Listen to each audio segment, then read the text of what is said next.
Okay, so today our lesson is going to be about cognitive behavioral therapy, sometimes called CBT. CBT is one of the most common used counseling techniques and counseling modalities, and it focuses on changing the cognitions that are distorted to create better behaviors and emotions. Typically, it's used with depression and anxiety, but it can be used with pretty much anything that's a client's presenting with, as long as you can identify what the dysfunctional thought is that's causing their painful emotions and behaviors.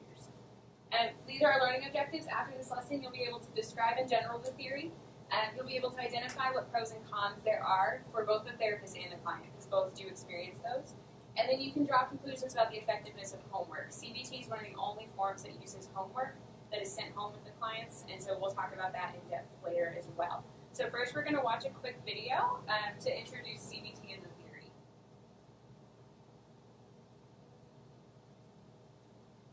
Making sense of CBT. A guide to what CBT is and how you can decide whether it's best for you. If you're living with a mental health problem, it can be hard to know which way to turn or what to do to feel better. You might go to your GP, and one of the first things they might offer is CBT, which stands for Cognitive Behavioral Therapy. It combines cognitive therapy, examining the things you think, and behavioral therapy, examining the things you do. The word therapy might make you think of laying on a couch talking to a man with spectacles and a beard about your childhood while he analyzes your dreams. But CBT is actually a very practical type of talking therapy, which focuses on goals and focuses mostly on the present day and things that are affecting you in your life now. The theory behind CBT is that the way we think about situations can affect the way we feel and behave. It does this by dealing with how your thoughts affect your feelings and behaviors, and teaches you coping skills for dealing with different problems. For example, you might make a simple mistake, like, say, burning the dinner. This might make you think bad things, and it might make you feel worthless and inadequate, which could lead you to do things like withdrawing, snapping at your family, or trying to avoid things which you think might go wrong. Or perhaps you've been invited out for drinks with some friends, and you start thinking negative things. This might make you feel anxious and scared, which might make you do something like saying no to the invite, avoiding your friends completely, or using drink and drugs to cope with the situation. Over time, whether it's years, weeks, or months, this cycle of thoughts, feelings, and behaviors may have happened so many times it's become like a habit. You start avoiding situations more and more, or automatically blame yourself if something goes wrong. And the more you do these things, the worse it can get. A CBT therapist will help you break this cycle and figure out what sorts of negative feelings, thoughts, and behaviors might be contributing to the problems you're experiencing. They will help you deal with your negative thinking and help you change your behavior, both of which will lead to an improvement in your mood. CBT can be helpful for people with nearly every diagnosis you can think of, and can be delivered through one-on-one sessions, in groups, self-help books, online, or through a CD-ROM. That doesn't mean that CBT works for everyone, though. Some people struggle with it because they find it just too hard to talk about their feelings. CBT is usually quite a short-term treatment, and so you may find that your problems are too complex to deal with in the time. It can also be quite hard work. Your therapist will probably set you homework, and you have to really practice the skills they teach you to see a difference in how you're feeling. If you don't think CBT is the right treatment for you, you should be able to talk to your GP about what alternatives there are. The Mind website, that's a great resource that we have as counselors for different things that are available to us. So what I want you to do right now is on your paper, I'm going to give you a minute, and I want you to write down the main takeaways you got from the video about CBT. So just what's the main theory behind it? What do you think makes it work? What do you think makes it maybe not work? So I'm just going to give you a minute and just write down whatever comes to your mind. Kind of summarize the video. Okay? So go.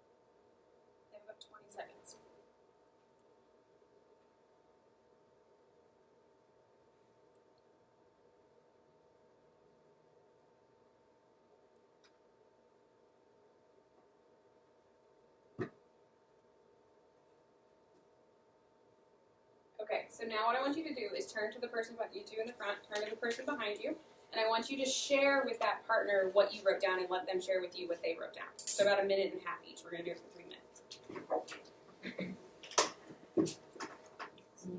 What will I do?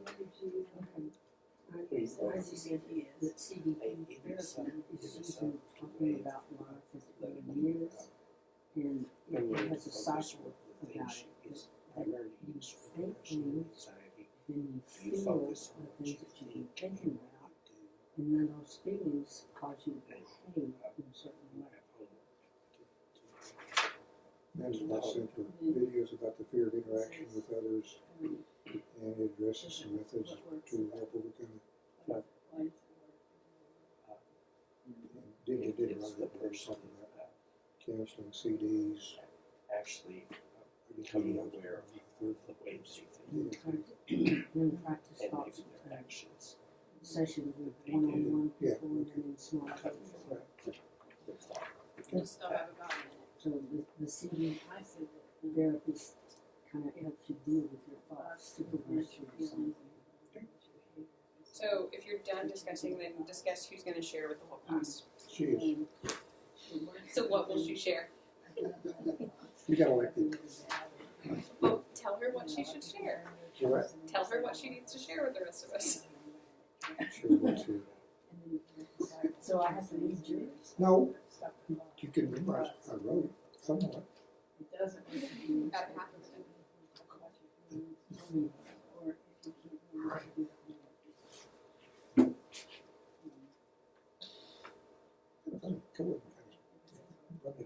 Cohen said the first year he lived with himself. There was one day he says, like one Saturday, he said, I just couldn't face walking out the door. That's when he started. He actually had some therapy for a while. So that goes back to the Yeah, social. yeah. Becoming feeling I'm and serious. causes behavior. I never did see that, but he said it happened one time. We lived together. He said one Saturday he just could not walk out the door. Okay, so we ready to share as a class? Sure. So, how about you two, George and Kathy, y'all will be my group 1. So what did you guys discuss? What's the main points of CBT? It's looking at your thoughts that influence your feelings and then thereby influence your behaviors. Mm-hmm. And it's primarily used for depression and anxiety.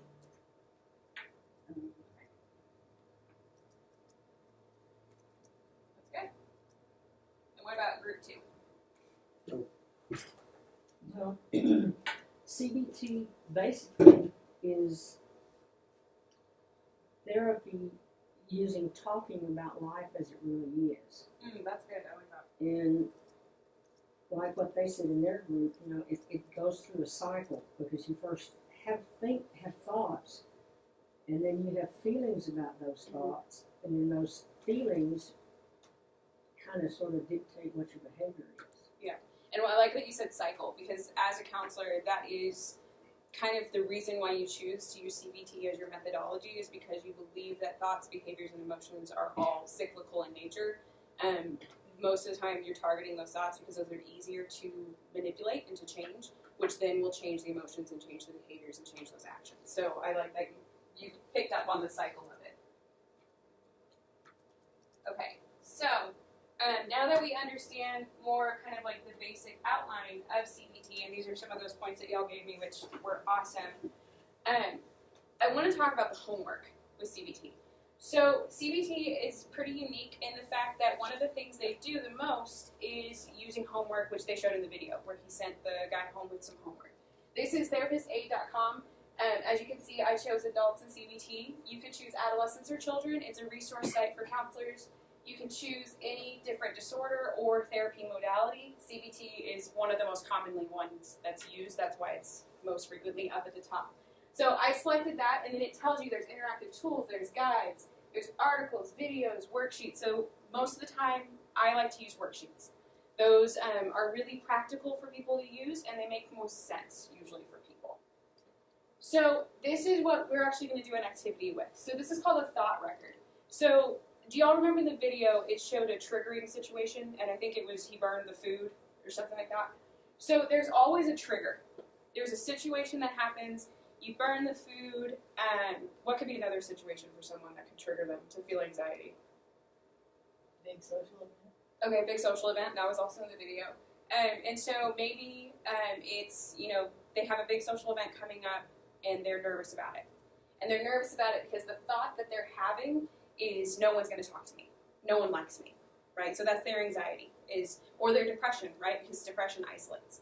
So then that emotion is fear, anxiety, nervousness. They may even begin to, it may make them withdraw, like we saw in the video, from people that they interact with daily anyways, just in preparation for that social event. And then maybe they act out. So drugs and alcohol, like I showed in the video, that does happen a lot, unfortunately. Or they withdraw, they isolate, or they may lash out and get kind of, I call it snippy. They get snippy at people in their life. And then you want to bring them to an alternate thought. So the counselor will take the client through this, have them tell you what was a triggering situation, what was that emotion they felt, what was the thought they had. Don't ask them to tell you what's the right thought yet. Just say, what were you thinking? What was in your mind? And then ask them, what do you do in response to that? And then walk them through, so how could we better think about that? How can we think about that better in the future? So it's never, oh, you did so bad. It's, how can we approach it better in the future? What's a better way to see it? So a really common one I always think of is people trying to lose weight. Typically they'll, maybe put a couple pounds back on, and they get very upset, and they're saying to themselves, like, I can never lose the weight, I'm worthless, I didn't do this right. Well, an alternative thought to that would be, no, I need to look back at what I did and learn from it. Do better next time, right? So instead of thinking I'm worthless, instead thinking, how is this a learning opportunity? That's kind of the idea of bringing them to that point where they come up with it themselves. Does that make sense to everyone? Okay, so what we're going to do, I'm going to have you guys split up into pairs, and this time we'll do it across the aisle. Okay, so you two and you two. And this is your thought record. So I've written the situation already for you. It's that you received criticism at work for performance in a meeting. So you can think of that as you will. But what you're going to do is one of you in the pair is going to be the therapist, and one of you is going to be the client. Okay? So the therapist, I want you to ask questions to help them fill in those blanks. So kind of like we just talked through, just ask them those leading questions. And the client, I want you to assume, whoever plays that role, that you're experiencing anxiety about that triggering situation. Okay, so I'm going to give you about 10 minutes to do this, so you have plenty of time to play through it. Receive criticism at work for performance. Can you be the therapist? Him? Do you want me to ask the question? Sure. I'll be the client. Okay. Receive criticism for work, alright. for performance. What and kind of thoughts? criticism did you receive? Oh, why do you Well, think I you spoke out of turn, and I were said that Or do a you think student you was were probably criticized? using drugs on campus. I was just expressing my And the head of thoughts, school but got mad I at me think because he said you can't say things like I that really unless you think have proof. the people in the meeting don't like very much. Okay. Okay, and what made you think Having that any- that would be a good place to Any bring idea up that why they particular like situation? Because I think I'm the youngest one. Oh, I think I was just Okay. And I haven't been here very talking long. out of turn, trying to give attention, Would you like us to write the Yeah, if you want, and actually, usually you have the trying to client act write like it. I knew something So, I didn't really Typically, know. we have the clients write in Okay. their answers. So Okay. I'm gonna have to look So that way you can let the client put it in their own words, so they are making a log of their own thoughts. But I've seen it done both ways. Well, when you were talking about that to the whole group, what were you trying to convey to the group? And what were your thoughts? And you said that you might have been talking out of turn. You might have been trying to make it look like you were important because you knew something that somebody else didn't. But did you have any emotions or feelings about what you were saying? And Well, what I that might be? got fearful when he called me on it, so I should have Did said you follow emotions, or did you feel I was afraid of. you feel that any of the criticism was justified, or do you feel it was totally unjustified? Well, How did you feel about if you, let's see, it? Was the criticism justified? but as you were saying that, you wouldn't have known that he was going to call you out on it. So you must have had some other emotions that you were feeling before you. I think I was kind of showing off that I knew this, about this being judgmental. Yeah, just Thinking, oh, this is was what it the problem anxiety? Was it just what would you expect from a client who's having anxiety in the workplace? And when we're talking about behaviors, are we talking about behaviors that she would have as a result? Yes. So, what behavior did you maybe find yourself doing after you felt those emotions? That would be a question I would ask. So, did you find yourself acting in a way you normally wouldn't, based on how the meeting went? I just shut down and didn't say anything the rest of the meeting. I was just mad at myself and afraid to say anything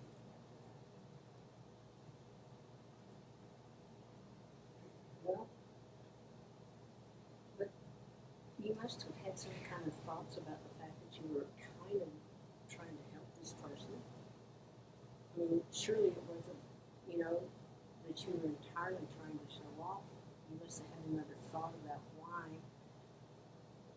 you were bringing that up. Because surely, you know what I'm saying that. there? Well, I was just trying, I guess I was trying to let everybody know that you really need to watch this kid. You can't You thought, just well, you were the youngest one there. let him go Think in perhaps class. That he really, Unexperienced, you not really very need to kind of, experienced. if he's not where he's supposed to be, then you need to go looking for him. And let's see. So I think that Became the fact that you repeated a number of times that very you anxious about were trying to show off and all that stuff, and quiet, shut down, honest, did not know how to respond. your true emotions about that might not necessarily have been that Well, you just really wanted to show off. You really wanted to help that person. I would think it would be a fairly Yeah, normal deal. I want to Feel help like the teachers So, and and the kid. least you know, experience. sometimes in that particular It's hard to situation, get whether it's a least experience. workplace or whether it's a Then I kid feel or like whatever, you didn't have a you lot to people can't help people unless they're input aware in everything. It's- of that. And you were Things are starting more about out with what's some of going these on than you did. alternate things that other That's people not perhaps would unusual. be heading towards and trying Your to thinking help is that not person. the So same. in looking through People- what you were saying about yourself, I think Probably you were expected to harsh be on much yourself. better than what you were, perhaps. Because In some sense, they you are. get It doesn't my mean feelings about what I'm 6 saying months, like a year, or that. whatever, Because I think, depending on the job, I guess. sometimes we can be fearful about what we do simply because It's not an unusual. someone behavior called you sometimes. down. And Rookie-ish. but just because someone calls you down doesn't necessarily mean they're the right person. Right? That they're in the right. Right. Yeah, I do Situation. typically overreact to criticism, especially from someone who's an authority. I think, yeah, that we kind of, a lot of times we tend to think, oh, I've done something that is truly wrong, so maybe I'm fired.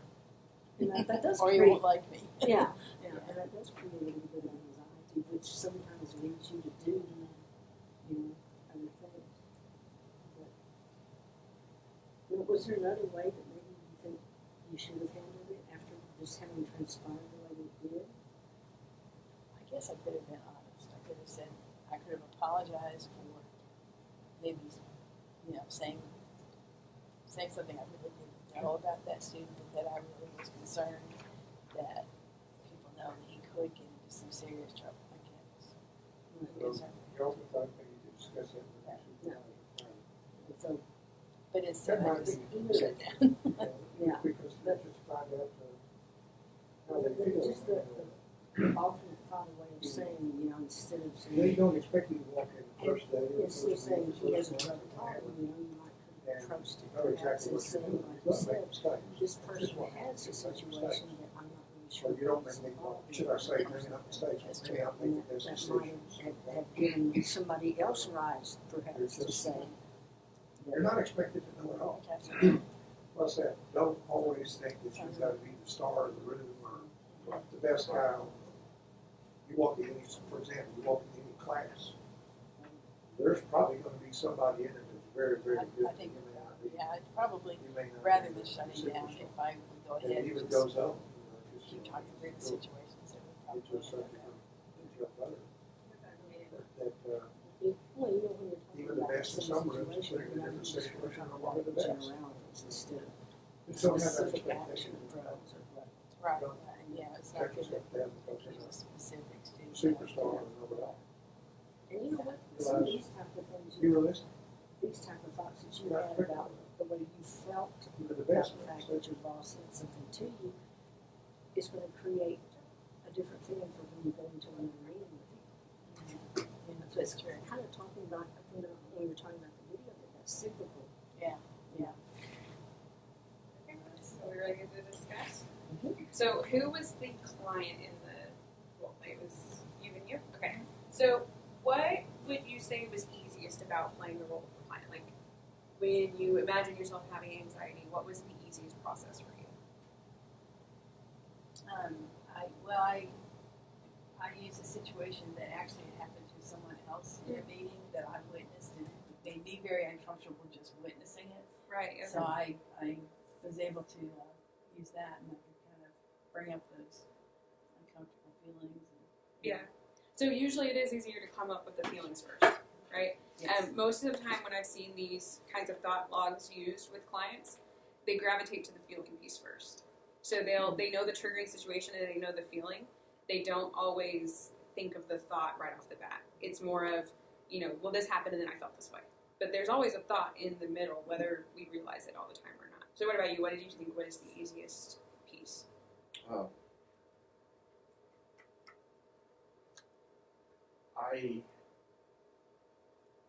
think the emotions were the easiest things. Definitely, usually that is easy. I've been in situations where if I've been criticized and I just my mind just I just get anxious and I just shut down. Yeah. And I don't know how to. I think of some way to respond after it's all over. Right. But I didn't say it at the time because I couldn't think about it. I couldn't think straight. Right, hindsight's 20/20, right? We've all done that, right? Afterwards, we play through. Oh, I should have said this instead, but the moment's passed. So, for those who were playing the role of a therapist, what was the easiest part, or what was the most difficult part to practice? Difficult? I don't know. I just, difficult to kind of know the details of the situation it went on. If I knew more details, I could probably respond a little bit better. Yeah. And so, obviously, here I don't know a lot of details that we're discussing. So, and the big thing is a criticism to me is, you're not always expected to be the best. You are allowed to make mistakes. Even the best make mistakes. Yeah, definitely. And I think I heard you saying that, and I think that's the biggest part with CBT is kind of bringing them back to the reality of the situation rather than the way it's blown out of proportion in their mind. Because for people who are experiencing anxiety or depression, they can't always understand that what they're thinking is distorted. They think it's proportional when in reality we can see that it's, completely blown out of proportion and they're not fully understanding what's actually happening. Because like you said, it's normal to make mistakes. It's normal to be criticized. Criticism can help you grow, right? But people who are experiencing anxiety don't see it that way most of the time. So what about you, Linda? What do you think was... Well, I think the emotions really are kind of on the forefront, but this situation goes back into what you were talking about, why you would use CBT to kind of address the situation, because the cyclical thoughts and the emotions and everything are all there, and like you alluded to there, at the time when it's over and the situation you've been criticized, you think, well, I should have thought another way, or I could have handled that a different, the situation in a different way by, for example, instead of being so specific on what I was talking about in the group, that I could have kind of given it kind of like an outline type, just a superficial thought, and then gone back and perhaps that might have triggered somebody else to say something else and get them involved, and they may, come up with the same thought I had to start out with, but it's a little bit more specific than what I did. Yeah. So could you see this as being a beneficial way of therapy? Or a beneficial modality to use? Mm-hmm. What would you see as, in general, CBT kind of being one of maybe the struggles with using this for certain things? Possibly some people would have. You might have to help someone get to the point where they could share. Right. Mm-hmm. That is definitely a struggle for some people. Another thing that I always think of, and so we'll just be wrapping it up now, but for complex disorders, so for someone who's having schizophrenic delusions, this isn't necessarily going to work for them. Somebody who's having more complex things, not that anxiety and depression are complex, But even a more complex situation, right? So receiving criticism in a meeting, that's a pretty simplistic trigger. For somebody with PTSD, their trigger may not even be something they can specify. Their trigger could be, something really complex, like somebody was wearing a certain kind of outfit that triggered a remembrance of when they were raped, or anything like that. And so those kinds of things, the biggest criticism we hear with CBT most of the time is that for the more complex disorders, it's not as effective, or it takes longer, and it is usually for CBT sessions, it's session timed. So they'll say we'll meet for 12 weeks and then it's over. And it's a very time-sensitive sort of therapy, as opposed to some of the more like analytical type therapies where you sit and talk for hours, and it could be 7 years of therapy, or however long you feel that you need. So that is sometimes a criticism that's seen. But some of the benefits obviously are, you now have a log of what the client's been thinking, and you can bring them back to it, because most therapists will keep their thought logs in a binder or a folder, and then when they've made progress, if the client starts to think they haven't made progress, they bring them back to it and say, no, look at how you have. See, when you were here day one, and this was what was triggering you, and now it's much more complex, or you're rarely being triggered. Because typically you send these home with the client, and you ask them to date each line and write down triggers as they have them throughout the week in between your sessions. So that's all that we have for today, unless you guys have any questions you want to ask. I just think that some people's sessions have a problem opening up, because they're sharing weaknesses that they have, or they perceive it as sharing weaknesses. Right. And they don't want to make themselves look bad. Right. And that's why a key piece of therapeutic education is learning how to build a therapeutic alliance with your clients. Trying to be warm and opening, because it's hard with CBT, like you said, it's fast, right? It's, you're in there and you're expected to be vulnerable, you're expected to open up, and not everyone's open to that. So that is one of the struggles for sure. One of the beneficial things I think I can see with CBT is some clients, if they're open to it, they can begin to see that they have the ability to think differently, and how important it is to become aware of thinking differently. Because some people don't necessarily think about that I'm thinking this way and I can change this way. Yes. And you'll have clients after therapy who tell you, later on, well, I knew it was a triggering situation, so I knew the thought I was having was wrong, so I changed it. So they pick up on the thought logs, and they start thinking of it mentally through the process without even writing it down. It gives them tools. Yeah, it's definitely a very good tool. Okay, so thank you so much for being in the class.